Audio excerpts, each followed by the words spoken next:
cord is far enough down so it's not going to interfere with the coupler moving in. We still need to design our payload compartment, the inside, to protect our astronaut.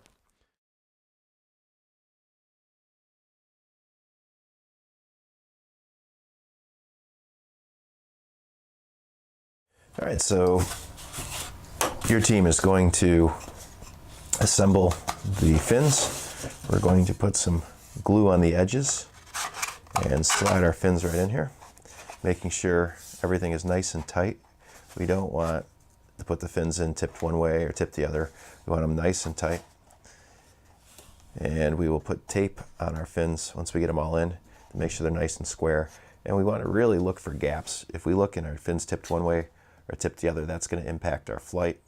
And it's not going to make our rocket as stable as it possibly could be. So you check the fins one way, check the fins on the other side.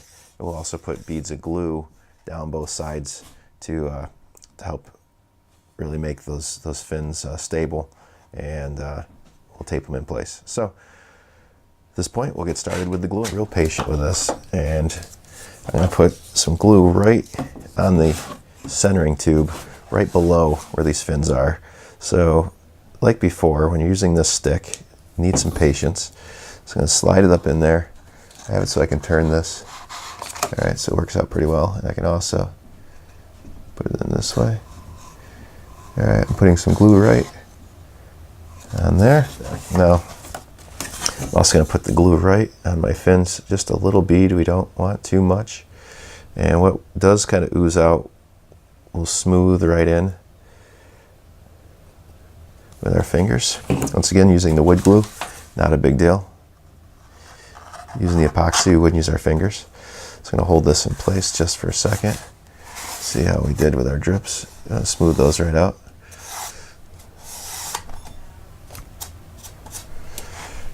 Okay, let's tip this up.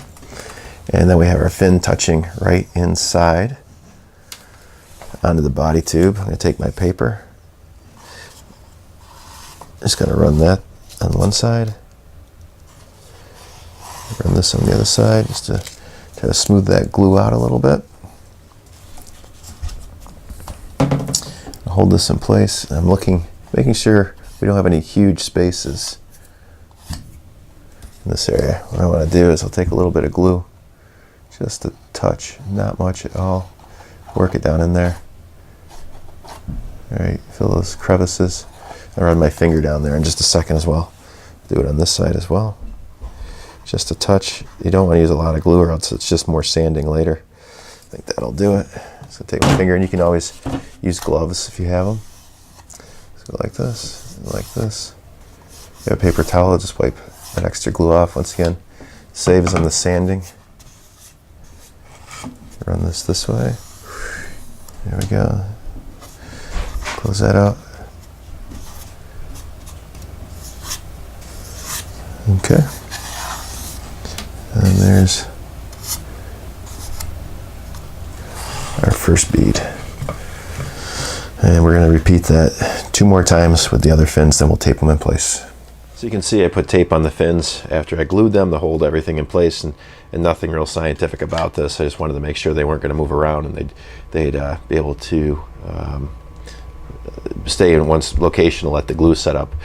And so today I'm going to put glue along these seams and also inside along the joint where the fins touch the motor mount, because that's where all the force is when the rocket launches and the thrust pushes everything upward. So let's get started. I'm going to start by just taking this tape off. So we've run this, reinforced the seams by running glue down all the seams inside. And once we put the cap, or excuse me, the centering ring on, the aft centering ring, we won't have access to the structure. So it's important to make sure everything is reinforced before we do slide that aft centering ring in. At this point, we're ready to do that, so I'll get the aft centering ring.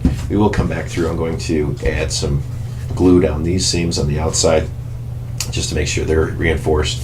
And we'll have to do some sanding just because some glue did end up on the airframe, the motor mount, and we'll clean that up a little bit later at the end just before we start priming for paint.